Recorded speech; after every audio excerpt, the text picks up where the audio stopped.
ನನ್ನ ಹೆಸರು ಲಾವಣ್ಯವೇ. ನಾನು 10ನೇ ತರಗತಿ ಎ ವಿಭಾಗದಲ್ಲಿ ಓದುತ್ತಿದ್ದೇನೆ. ನಾನು ಓದುತ್ತಿರುವ ಶಾಲೆಯ ಹೆಸರು GHS ಗೃಹಲಕ್ಷ್ಮಿ ಬಡಾವಣೆ. ನಾನು ಈಗ ಹೇಳುತ್ತಿರುವ ಮಾದರಿಯ ಹೆಸರು ರಿಯೋಸ್ಟಾಟ್.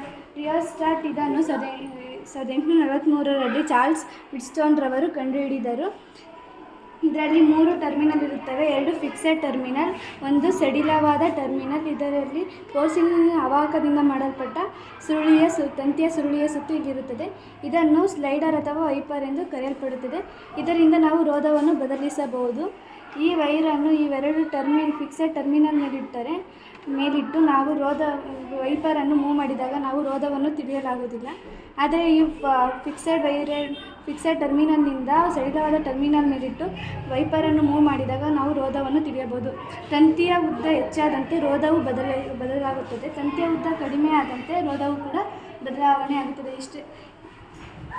Thank you.